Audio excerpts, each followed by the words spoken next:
Bismillah, Rabbi shrah li sadri wa yassir li amri wa hlul 'uqdatan min lisani yafqahu qawli. Is this okay?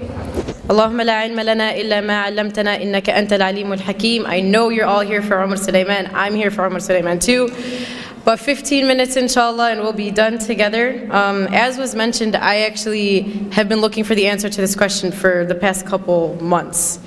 And it's that a lot of people on the outside look at you thinking that you're something. You know, you're a youth director, you're a pharmacy student. I'm sure many of you are MSA members, you lead things in your masjid, you're in Islamic organizations, you just graduated from college and now you're a doctor, or you're an engineer, or you're a teacher. You just grew a beard and now people are calling you sheikh. You just wore the hijab and people are calling you sheikha. And you know, sometimes it's kind of hard to reconcile the fact that all of these people are looking at me thinking that I am something, attributing the status to me, you know, thinking in their mind that I am superhuman, or thinking in their mind that I'm angelic, or thinking that I'm better than them. And the question comes, well, what happens when the people see something of me, but when I look at myself in the mirror, I see someone completely different? What happens when the person that people see is not who I actually believe that I am? And how do we reconcile between that? So I hope that this is a struggle that I'm not the only one facing. Does anyone kind of feel me on this? All right, alhamdulillah, that's good. I actually have a story that kind of just goes along with this. One of my halqa students actually came up to me the other day. Actually, this was a couple months ago. And she was like, so Shereen, like when you go home, like do you just eat dates and drink zamzam? And I was like, no, homegirl, I eat cereal in the morning and I eat burgers for lunch and I eat kushari for dinner. You know, I'm normal. You know, just because I'm at the masjid doesn't mean that I eat something different or I breathe a different type of oxygen than you do. And unfortunately, you know, when we work in these types of organizations or in our masjid, people start to look at you and think that you truly are not human, or that there's, you know, something superhuman about you. So that's kind of the thing that I want to address today is what do we do when we feel like the person in the mirror is different than the person that everyone else sees? So subhanAllah, you know, something that we have to do is first try to understand whether those people are two different people. Whether the person that you see in the mirror is truly different than the person that your community sees. Or whether you're just being too harsh on yourself and you truly are amazing, or whether you're thinking of yourself too highly and you really should start to reconsider some of the things you've done. And so I kind of came up with a litmus test as to what you can ask yourself to try to understand whether those two people are really two people or if they're one. And the first question that you can ask yourself is, and I want you guys to think about this, if I were to go up to someone in your community whom you work with, or if I were to go up to someone, you know, on your shura in the MSA, or someone in your masjid that you work with, or someone that you've mentored in a halaqah, or someone that you work with at work, you know, your co-resident or whatever it may be, and I were to ask them, you know, tell me about Shereen. Like, what is Shereen like? What does Shereen, when you're with Shereen, how do you feel? When these people are with you, how do they feel when you're around them? And think of that answer. If I were to go up to someone at work or someone that you work with, what would they describe you as? Okay, think about that in your mind. Now, if I were to go and ask your sibling at home, or ask your mother, or ask your father, or ask your brother, what is Shereen like to you? How do you feel when Shereen is around you? How does Shereen make you feel? Do you get a different answer? Is it that the people outside think something of you, and when you treat them a certain way, yet you go home and you treat the people at home differently? And if you find that those two answers are different, then know that there's a problem. And again, I wrote this because I need the answer, and I'm saying this to myself before anyone. My mother's in the audience and she can attest to this. But I'm sure many of us can look within ourselves and say, you know what, those two answers are different. The person that I am on the outside is different than the one I am at home. The person that the community sees of me is different than the one that my mother sees of me. You know, and the Prophet ﷺ told us, he said, خَيْرُكُمْ خَيْرُكُمْ لِأَهْلِهِ وَأَنَا خَيْرُكُمْ لِأَهْلِي. He said that the best among you are the best to your family, and I am the best to my family. Why does the hadith not say, خَيْرُكُمْ خَيْرُكُمْ, the best of you are the best to your communities? Or the best of you are the ones who give the best speeches? Or the best of you are the ones who give the best halaqas? Or the best of you are the best at work? Because it's really easy to be good outside. It's really easy to be nice to the people at work, because if you're not, they're going to subtweet you on Twitter. And if you're not, they're going to think you're terrible, and they're going to have this illusion of who you are, and they're going to talk bad about you. But if you do something bad to your mom, she's not going to disown you, I hope. You know, if you're disrespecting your sister, she's still going to be your sister.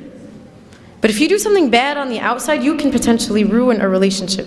And so that's why it's easy for us to be good on the outside, but it's hard to be good at home.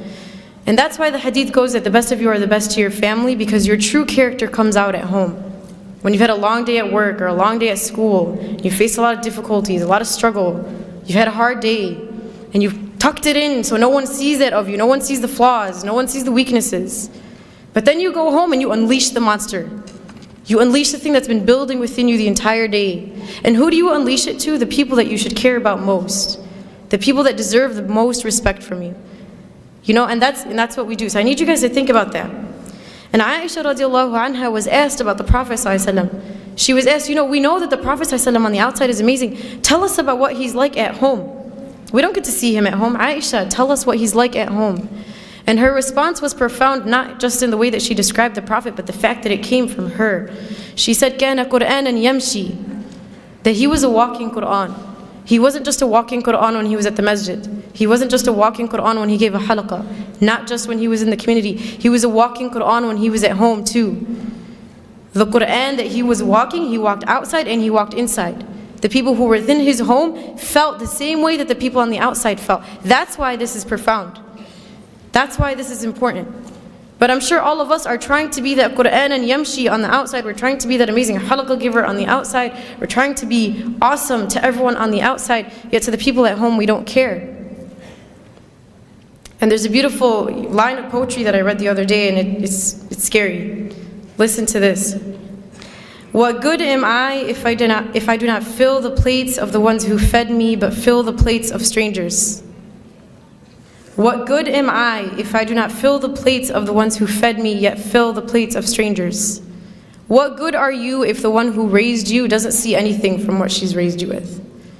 What good are you as the one who fed you doesn't see any of the fruits of what she's taught you? The one who spent her blood, sweat, and tears on you for 20, 30 years. And the one who is the reason as to why you are who you are today. The one who helped you get there. Yet as soon as we get our degree, as soon as we can speak, as soon as we're something to the community, we forget about everyone who taught us. We forget about the people who made us who we are. So that's the first question you want to ask yourself. What does your public self look like? Versus what does your family see of you? What do the people in the community see? Versus what does your mother see? And what do your siblings see?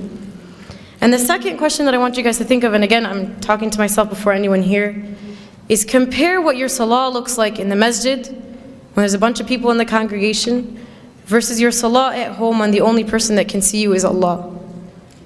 When you're at the masjid, do you tend to read the longer surahs? Do you tend to pray the sunnah and then stay and do the adhkar after? And when you're at home, do you do the same? Or when you're at home, is it Qul Huwallahu Ahad and then you're done, and then you don't even pray sunnah and you don't even do adhkar, and then you move on to the next thing, right? And I'm sure if we were to think within ourselves, the answer to those two questions, at least for myself, is probably different. That when I'm outside, I'm acting a certain way, yet when I'm inside, I'm not the same. My worship in the eyes of people is not the same as my worship when it's only Allah who's watching me. And the question is, why does it matter who's watching when Allah was watching in both? Why does it matter who else is around you when Allah was always around you? And there's a very scary hadith Qudsi that Allah subhanahu wa ta'ala talks about. And He says, عَبْدِي لِمَ جَعَلْتَنِي أَهْوَنَ النَّاظِرِينَ إِلَيْكَ. He says, my slave, why did you make me the least of your worries? Why did you not care about the fact that I was watching you? He says, أَسْتَحْيَيْتَ مِنْ خَلْقِي وَلَمْ تَسْتَحْيِ مِنِّي. He says, you were embarrassed in front of my creation, but you were not embarrassed in front of me, the Creator. You were scared that people at the masjid would think you were bad, so you prayed your sunnah and you sullied longer. Yet when you went at home and I was the only one who watched you, you didn't care. You weren't embarrassed that you read Surah Al-Ikhlas and that's it. You weren't embarrassed that you didn't pray your sunnah. You were embarrassed that you didn't do your ithqar. Why don't you remember that I was watching you, and I was always watching you, and I am always watching you? And subhanAllah, I don't know if you guys were at the session right before this. Sheikh Tariq must have mentioned a beautiful story, and I'm going to share it. So if you heard it, I'm sorry that I'm repeating, but he talked about how when he was 16, he became like a Quran assistant in his masjid, and he was teaching alongside of like this awesome sheikh, right? He was talking about how he was 16, teaching Quran, and he felt like a G. He was like, man, I'm like awesome. I'm 16 and I'm teaching Quran to other people. And so one day, I guess he went to the masjid early, like before Fajr or something, and he went, and he found that his sheikh's car was parked outside the masjid, but all the lights were closed. So he was like, okay, that's kind of weird. And he mentioned that, he had to go make wudu, So he walks into the bathroom only to find that his scholar, his teacher, one who was taught by many righteous, amazing scholars before him, was on his knees cleaning the toilet of the masjid. And so Sheikh Tariq Muslih goes to him and he's like, Sheikh, like, what are you doing? You're an amazing Sheikh, you learned with this person and you learned with that, and your status is this, like, how are you on your knees cleaning the masjid? And his response was profound. He says, this is the work that the one who sees always sees. This is the work that when no one else saw you, Allah saw it. Because what we do is we love to be the one with the microphone, we love to be the one who everyone can attribute things to, we love to be the one with the title. You know, I love to be quoted, I love for people to know who I am. Yet Allah subhanahu wa ta'ala sees the things that no one else sees. The things that you thought no one saw. When you did the dishes and your mom didn't tell you thank you, Allah saw that. You know, when you picked something off the floor and no one saw it, Allah saw that. The reason why we do things in the community is because we love that recognition. We love for people to pat us on the back and say good job. We love the volunteer appreciation dinner. We love that. But realize you're not always going to get it. And sometimes it's better for you that only Allah subhanahu wa ta'ala saw it. And it could be that that deed that you did in secret that no one saw besides Allah is the reason why you enter Jannah. And everything that you've done in the public, everything that people saw, everything that was out in the open, was stuff that you did for the wrong reasons, and you never know, that may not even count for you. So this is kind of our thought process in understanding whether or not we have this problem. Now once you find out you have the problem, what do I do? What's the solution? So a couple things I was thinking about is if you feel like people are holding you up to this standard, you know, you are this and this and this, and you have this title and this title and this title, and you're amazing. Challenge yourself to live up to that standard that people are holding you to. You know, if you go home and you say, man, people think I'm great, but I'm actually not, try to actually be great. And it's not for the people. It's not for people to say, you know, Shereen Salama was great. But it's for me to improve myself so Allah can say Shereen Salama was great. For me to take the standard that you put me at and to try to actually achieve it. Not for you, but for Allah. And the second thing is that for every public deed that you do in the eyes of people, that you double that in your private life, in your private ibadah. That man, if you prayed in the masjid, try to pray at home when no one else can see you besides Allah. Try to wake up when everyone's asleep, in the dark, just you and Allah, create that relationship. And the third, and this is a dua that was taught to us by Abu Bakr radiallahu anhu. He used to receive praise, and there was this beautiful dua that he used to say.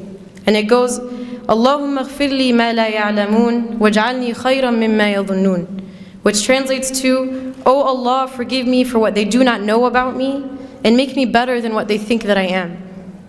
Because it's funny, we like to cover up the fact that all of us have a hidden past. All of us have some secret, all of us have some sin, all of us have something that we've done that no one else knows. But remember that when you're being praised, that you once were in that state. Not to put yourself down, but for you to remember that Allah subhanahu wa ta'ala is the one who brought you there. And finally, and I'll conclude in reminding us that this is a journey.